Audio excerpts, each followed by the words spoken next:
Jared, thanks for being here. Big welcome and thank you from 1 Million Minds. So, in 1 Million Minds, we follow the entrepreneurial journey of entrepreneurs like you and understand and help people who are behind, who are like just starting out, or maybe they've hit a wall in their journey. Understand a little bit more that a lot of entrepreneurs might be successful, but we all have challenges and we can kind of work through it. If you're not making money, there's a challenge by itself. But if you're making 100,000, a million, then you have different challenges. So there's always things you learn as an entrepreneur as you go through the journey. So our main intent is to give back to the community, learn from others, mistakes, and see if you can, short circuit some of your paths to success. So that's really, I mean, again, there's no one silver bullet like a lot of other folks claim. Hard work and timing and having a great idea and execution, all that matters. So we never support somebody saying, oh, overnight I get one sales funnel, they're going to millionaire. So we talk to real entrepreneurs like you to understand your journey and be able to follow it. So you have a great background. You've been a serial entrepreneur and looks like you found your calling with WorkShield. So walk us a little bit through your journey. And I know before we started this, we had a little pre-talk and you talked about a couple of things that were very interesting about a story and what you can control. So walk us through your journey and give us a little bit of insight about how you got here. Yeah, no, and first and foremost, thanks for having us. And yes, the entrepreneurial community, it's a community and we all learn from each other. And so happy not only to learn from other entrepreneurs, but if I can provide a little advice or insight to what helped me, always happy to. So thank you for doing this and putting this together. And we'll get you to that 1 million mind. Excited. So, yeah. So that being said, how did I get to where I am today with WorkShield? And one of the things, the guiding principles that really got me to where I am today is this idea of controlling what you can't control and don't worry about anything else. And that's impacted me not only in my entrepreneurial journey or my business journey, but also in life in general. And so it all started, I used to sell books. There's a company called the Southwestern Company. They used to sell Bibles. It's based out of Nashville, Tennessee. And, they recruit college students. And so I got recruited and basically got really excited because they said, hey, the average person can make, their take home money at the end of a summer is $6,500. And as an 18, 19-year-old, that's a lot of money. And this was back in 1996. And so, which is even more money than today. But that being said, I always told myself, well, I'm better than average. I should be able to make more than that. And so I go to Nashville. I call my mom and I say, hey, I'm going to go sell books for the summer.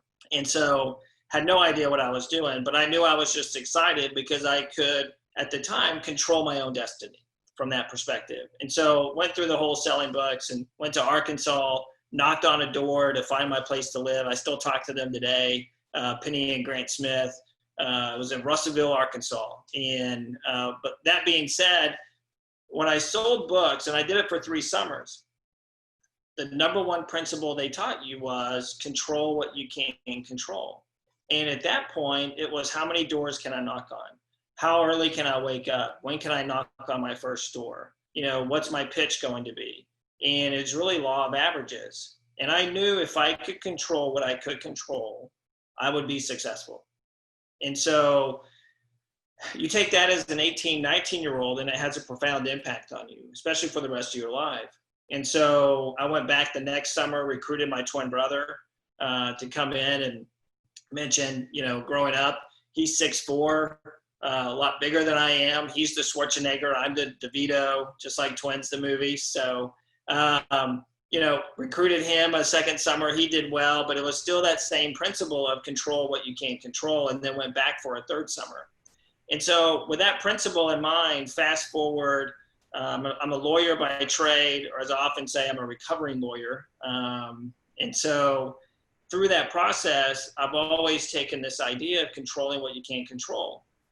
And my life story, which really brought that into kind of front and center in my face, was, look, I did okay in law school. I worked at one of the top firms right out of law school, Baker Botts. But before Baker Botts, the reason why I got there was controlling what I could control. And you may be asking, well, what does that mean? Well, outside of law school, I was going to go get my LLM and in tax. And I said, well, no. And I found this job at KPMG. So I was at KPMG right out of law school, and I just got engaged to my wife, Jennifer. And this was on a Saturday. Well, on Monday, we found out that the DOJ basically said, hey, you got to get rid of this whole section that I was involved in. You know, and by the way, I'd only been at work there for maybe 5 months. And so long story short, I called Jennifer and I said, hey, I got some exciting opportunity I want to talk to you about. Do you have time? And she goes, yeah, sure. Do you want to go out to dinner? And I said, no, I don't, because I didn't know if I was going to have a job. And she was like, well, it's a great opportunity. Let's go out and eat. And I said, no. I'll come over to your place. And she's like, oh, do you want to cook? And I was like, yes, let's have pasta because it's cheap. And then let's make sure there's wine, because I didn't want her to change her answer. Right. And so I get over there and I get to her house and she's like, what's this opportunity? And I said, don't worry about it. And so I'm pouring the wine. And I was like, here, just drink. Let's make the pasta. Let's keep it going. And so we finally sit down at her table, and she's a lawyer too, by the way. And she's like, what's this great opportunity? I'm dying to know. And I said, well, I have 3 months to find a new job, but please don't change your answer. I still want you to marry me. And I hope you do. And she's like, what? How is this a great opportunity? And I said, look, no matter what happens, if you can control what you can't control, you will always end up in a better situation. And she's like, you're nuts. And by the way, I still say yes. You know, we're still getting married. I'm like, great. So I was like really excited from that.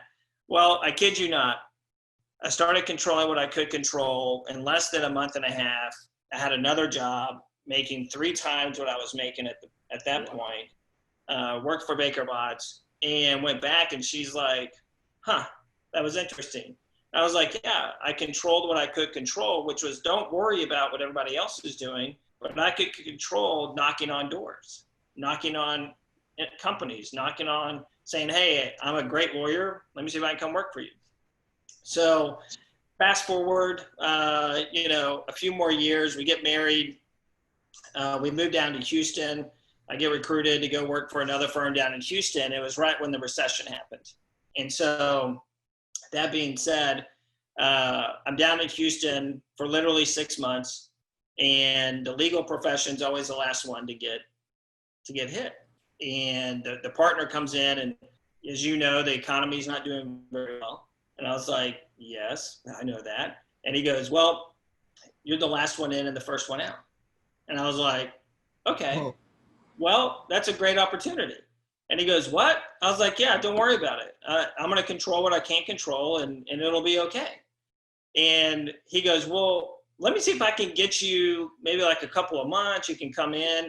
And I said, sure, but if you don't mind, let me call my wife. So I called Jen, and she was in Colorado on vacation, actually. And I said, hey, when you get back on Friday, do you think your parents could watch our son Harmon? Because I have a great opportunity to talk to you about. And she goes, yeah, sure, no problem. So I hang up the phone, and immediately she calls me back, and she goes, did you get laid off? And I was like, yeah. And she's like, she goes, well, don't worry about it. Just control what you can't control. Oh, okay. And so long story short, literally month and a half later, back, I was general counsel of an insurance brokerage company and really started learning the insurance business. I was already a ERISA attorney, HR attorney, employment attorney. And so all through that process, really learned a lot, controlled what I could control. And then when they decided to sell, I said, no, thank you. Went home and sat down with my wife, Jennifer, and said, hey, I got a great opportunity I want to talk to you about. And she goes, did you get laid off again? I was like, no, I quit. I was like, but I'm going to start my own law firm, and I got a couple other ventures I want to start. And you know what? I really realized I'm probably my best boss. I need to be my own boss. And so fast forward, started my own firm about 10 years ago, started a few other companies and failed successfully, learned a lot of lessons, and everything that I've learned, I've come back to. I look back and I say, you know what? That mistake was because I tried to control something I had no control over. And so, you know, those lessons that we've learned, what really got me to start WorkShield was I really started seeing this dynamic within the marketplace of harassment, discrimination. And then when the Me Too movement started with Harvey Weinstein, I started asking myself, okay, how do we solve this problem? How do we really help the employees, but also help the employer be able to resolve the issue quickly and effectively? And so started doing some research and started thinking of these ideas about, okay, how do I solve this problem? What can I gain from the knowledge that I've learned in my past, but also in how the medical industry worked and how the healthcare industry worked and benefits and insurance? Can I apply some of those same models to make sure WorkShield was successful, or this idea at the time? And so when I went through that, I came up with this idea of like, okay, look, I think what's missing is if I'm an employee and I have an issue, you know, I can go to my HR, my supervisor, or my boss and say, hey, I've been discriminated against or I've been harassed. But then guess who does the investigation? The same person, right? So am I really going to say what's going on? Or I can call this anonymous hotline, but then guess where that goes back to? The HR, the manager, the supervisor. And I was like, well, it's no wonder that 75% of the people that get harassed or discriminated against, they don't report it. And so if you don't enable voices to be heard, how can an employer actually solve the problem or address the issue and make sure that there's a resolution, not retaliation? And so I had this idea, and I was actually in Chicago, and this was in January of 2018. And a mentor of mine, and he actually ended up being an investor in the company as well. He's always been straightforward with me, and I've had a bunch of ideas, and he'd be like, Jerry, that sucks. That's not good, right? No, I don't like that one. This is what you're missing. And I was like, gosh, okay. Well, so I was in Chicago. I was sitting down at dinner with him and two other people, and I said, well, hey, Walt, I got this idea. And I got this idea from one of his partners named Mitchell Andrews, actually. And so I said, Walt, here's the idea. I'm going to create this platform called WorkShield. And I basically told him how it's going to work. And I've never seen him get so excited. And he goes, oh my gosh, Jared, I love it. This is really awesome. He's like, I'll be your first client. And I was like, that's interesting. So that was on January 30th. 2017 or 2018. The next night, I have another dinner with another client of my law firm at the time and told him the same idea. And he goes, hey, Jared, I really like this idea. I'll be your first client.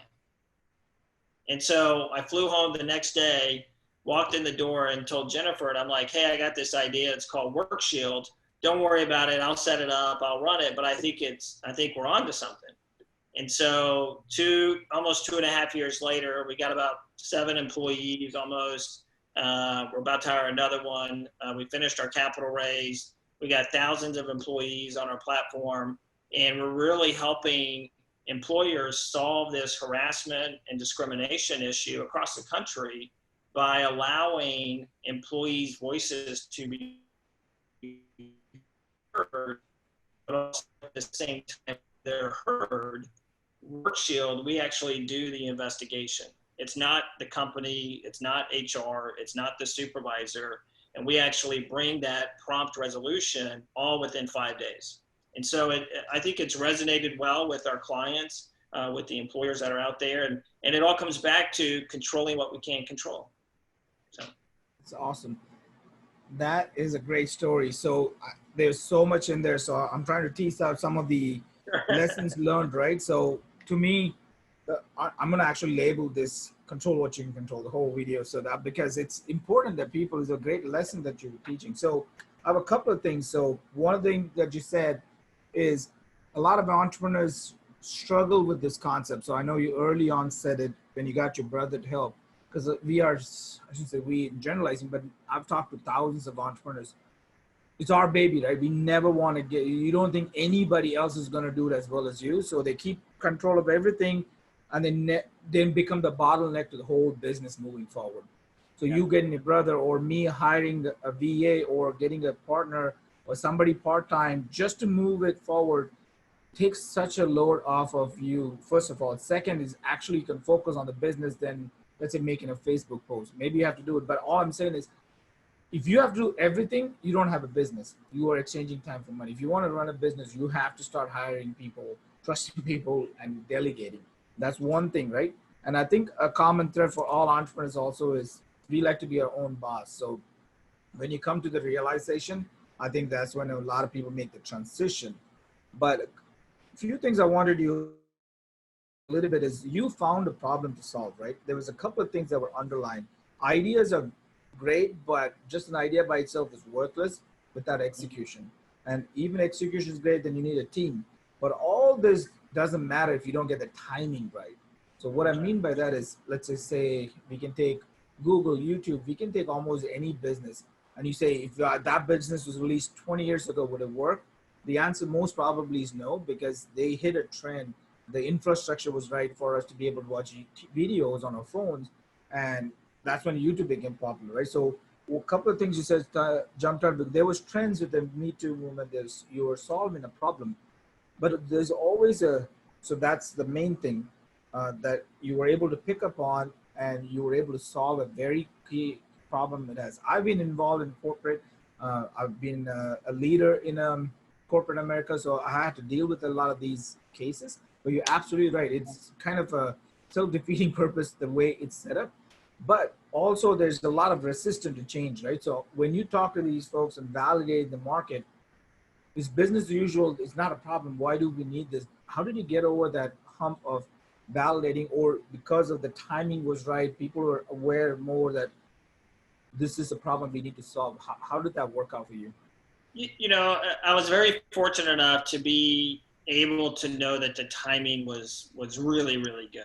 And when I started looking at a lot of quote unquote competitors that were out there, and the reality is I found out, well, no one's really doing a full suite. And so what does that mean? So I started looking at people, you get these anonymous hotlines, they would call them, you know, human capital management system.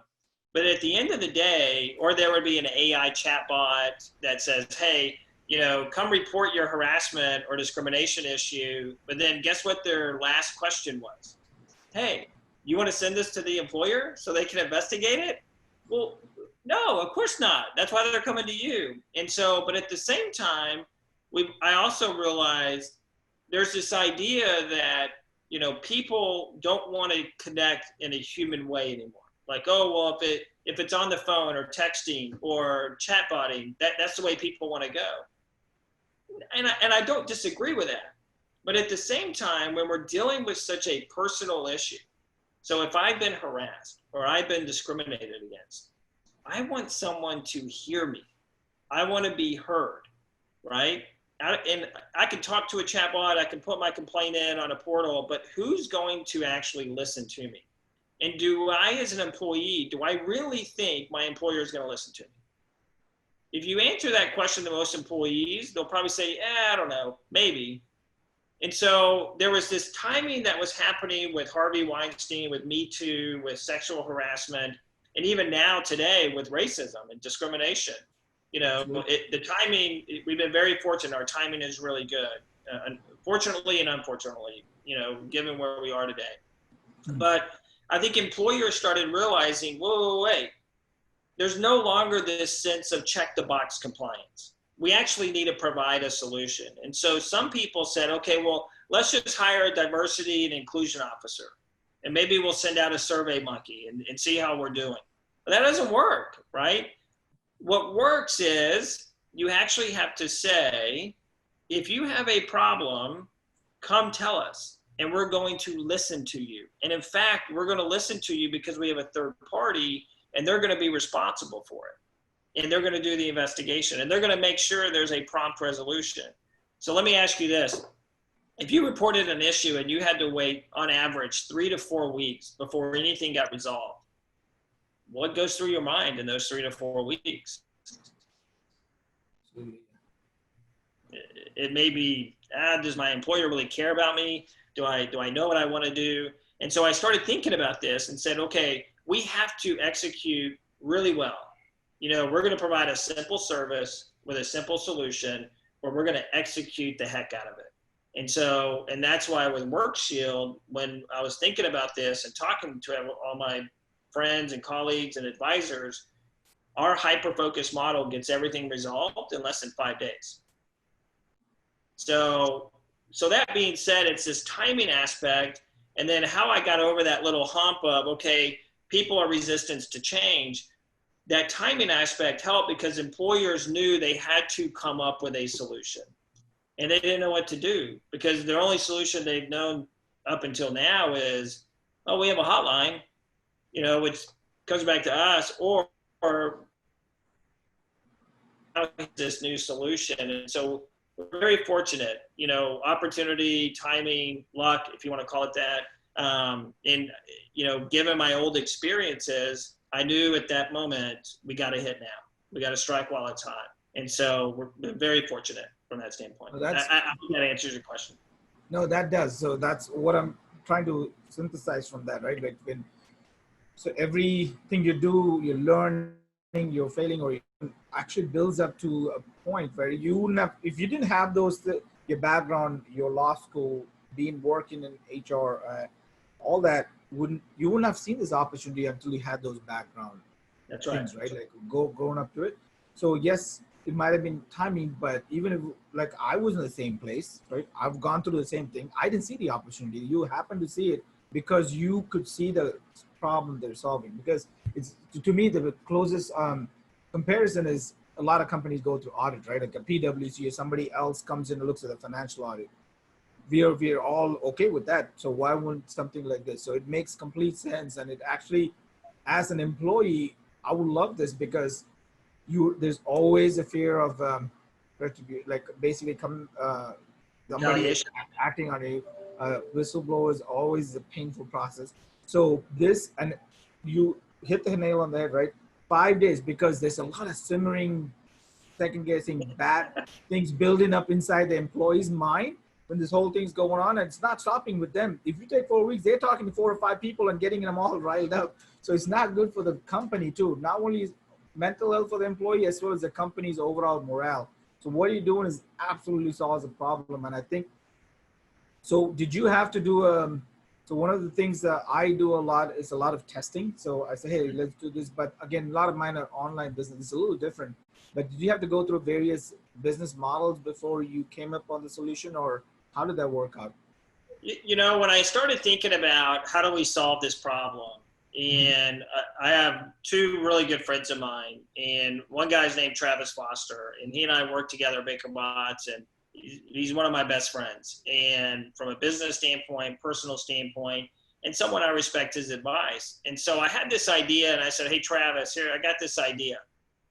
And when I told him about it, we kind of bounced off each other. Okay, how does this work? And then we called another friend of mine named Brian Calhoun, and he came in and he was like, all right, well, we could set it up this way. And then basically, to use insurance terminology, we're like, okay, how do we underwrite this? How do we take an actuarial model and apply it to here where we can charge, $2 per employee per month and handle all of it, all the legal services, the whole bit, the investigation, everything. And so we came up with this actuarial model, and we kind of all looked at each other and said, all right, I think this can work. Well, once you think it can work, then you got to go get it validated. And that's where you go into where I had this meeting, this dinner. I said, okay, I think we're going to do this, and this is how we're going to set it up. And then when Walt said, whenever you start it and launch it, I'll be your first client, because it made sense. And then I knew we were on to something. And then the next night when, Ed and Andy, another client of mine, they're both clients of my of WorkShield as well. And so they liked it. Then I was like, all right, I think we're on to something. So we built the platform for about 6 months. made sure it worked. And it's a very simple platform. It's nothing, this mind-blowing, earth-shattering technology out there, because a lot of it's already been created. So it's a matter of piecing stuff together and somewhat creating a little bit of your own. So we got it, and I remember the very first call. So we had a client, a referral that came in, and actually my buddy Brian and I were on the phone. And so I was telling him about it, and I created some marketing stuff at the time. And literally at the end of the call, the CFO, he goes, well, to me, this is a no-brainer. Can you send over the agreement? Let's go ahead and start. When can we start? And I'm like, look, yeah, let me send it over to you. And I hung up the phone, and I called Brian back, and I'll go, Brian, we got to come up with our agreement. Like, how do we, we got to come up with our first client agreement. Can we do it today? And like, so we were, scrambling. And that was kind of the moment when we both kind of looked at each other, and Travis was also there. We all kind of said, hey, look, I think we're on to something. I think this is going to be a lot of fun. We just got to stay motivated, control what we can control, and make sure that, our underlying theme is be heard, and, be heard at WorkShield. And so, so we got some of that early validation. And then, that's not to say we didn't have our trials as well, and our setbacks and our learning lessons from there. But it started getting easier and harder at the same time.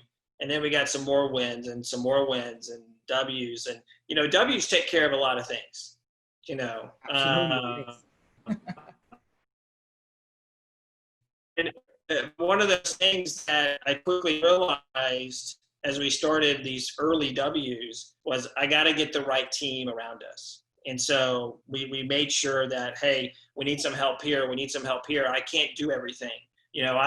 I know I'm not the smartest person in the room, so I'm going to make sure other people are smart around me and can help lift the boat and lift the tide. And it's made us successful, I think, as a company today. That's awesome. That's a great lesson learned. So, because what you did was, to me, almost the right way to do it. The reason I'm saying is I've made these mistakes. I had a cryo business. I was starting the cryo business. Before the first customer walked in the door, I spent $2,500, $3,000 on a website, the best machine you can buy. I've done other stuff like this. I'm not saying just me. We spend a lot of money on things that are not necessary before you have your first client, because you haven't even validated the business model. You haven't even validated if you have a business.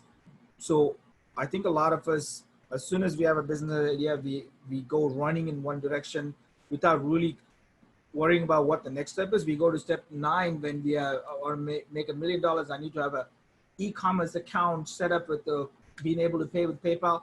Don't worry about any of that. What you said is important, right? You got validation, you got your first sale, and that's when you wrote your contract. You don't have like a 3-month session with your lawyer too, but I'm just saying you didn't spend the time before you actually needed to. I always tell our followers is like, worry about the next step. Don't worry about step number 9. When you go to step 2, worry about step 3. That's the only way you're going to keep your sanity. So that's amazing. So, but I do have a couple of questions before we wrap up. One of them is user acquisition. So what kind of, I know you're more of on the B2B, because we have both B2B and B2C folks who watch this. So just give us some insight, if you can talk about it. What is been your favorite way of being able to, I know first set of clients, almost every one of us gets this from friends and family or people we know, but that won't sustain you, right? You have to go past that. So how's that working for you? It's always a learning process. I think, I tell our team, we just had an executive meeting today, and I said, we have to maintain this sense of urgency within our belly, within our heart. Yes, we've done our capital raise, and yes, we have a longevity, that's a runway that's really long, but at the same time, we still have to maintain the urgency. And, from that standpoint, I've always looked at it as, okay, how do we get that client? How do we get easier access to clients? And then it's all about distribution. And so I took a step back, and being in the insurance field and industry and benefits, we basically went the broker distribution model. And so I looked at it from our standpoint of I can go directly to client to client to client to client, which take a long time, or I could go to brokers or consultants that, guess what? They have all the clients. And so the way I looked at it is you can go from house to house within a city, or imagine there's a big group of houses all in a gated area, but one person controls that. So you go to that gated area because then they go in and they already have all the relationships. And so we really focused in on the broker and the consultant distribution model to really get out there and get those initial clients, those first, post, second, third, fourth, fifth client, and go out that way. And so, and that's been our whole model today.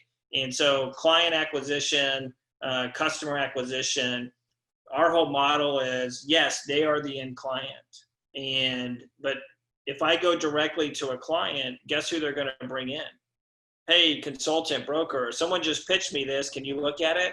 And then they're going to get mad like, hey, why didn't you come to me first? So we avoid all of that. And we just go directly to the broker and the consultant, unless we have, like you and I, like, oh, you got a company. Oh, we know each other. Okay, well, hey, did I tell you what I'm doing? That's a whole different story versus you don't know me from, the next person down the street or whatever. To me, that's an easier way to do it. It's hard because it's almost a double sell. But the moment you sell that consultant and broker and they believe in your product, now you have access to their book of business and their lives that they have. And so that's what we've been focused on. So I always ask this to every one of them is one thing, right? Regarding your business, there's always your searing pain point right now. So if there's one thing you could change, I call it the magic wand question, right? If you had one thing you could wave a magic wand and change, because the reason is, right, people need to understand some of the issues with the business owners, what they're facing. So when their gears are turning, they can look for solutions to the problem. So if you say, I'm here, but at this point in time, this is my number one problem. If I could wave a magic wand, most people I've talked to has been customer acquisition. How do I get more customers in my pipeline, my sales pipeline? Not just customers, just good quality, high value customers in the pipeline, right? That has been, but curious to understand what is your number one pain point now that you would like to solve? Well, I tell you what, if I could wave a magic wand and bring in those qualified customers a lot easier, hands down, that's it. And I think that's always probably for any business or company is, revenue generally cures all things. And that doesn't mean revenue can't cause its own problems, but clients cure all things. Going back, if I could wave a wand, I think I would go back to an expectation of, the capital raise is only going to take 3 months or 4 months or 5 months, right? And it always takes longer. And having that expectation that's there, and it takes a while. And more importantly, it's, one of the lessons I've learned, and somewhat of a funny story, in one of my old companies that I started, we did an investor capital raise. And one of my partners called me and he goes, hey, we just got an investor. And I was like, great, tell me about it. He goes, well, I met him in a hot tub. And I'm like, you did what? He's like, yeah, he wrote the check right there. He met him in a hot tub. He said he wanted to invest, and there you go. And I'm like, okay, right? So there's good money, and then there's bad money, or maybe not the smart money. It's not necessarily it's bad. It's just not smart. And so when we went into our capital raise at the company here, I hands down said, we're only taking smart money. And yes, there's going to be people that will want to come in and that say, hey, here's a check and tell me where it is in 3 years. But the majority of our money that we raise, it's all smart money. It's a money that can help grow the company, or an investor that can help bring lives to the table and provide distribution or access to distribution. And so, outside of filling that pipeline with qualified leads, I think it would be a wand of, hey, it takes a little bit longer to do. And knowing what I know now, that's one of the lessons that, going forward. And, fortunately we ended up really well. But again, it came back to controlling what you can't control through that process. So. Absolutely. Okay. You've shared a lot of great information. So where can people follow your journey? What is the best way to stay? Yeah, so they can follow us on LinkedIn, whether it's my page or the WorkShield LinkedIn page, or they can subscribe to our website, workshield.com.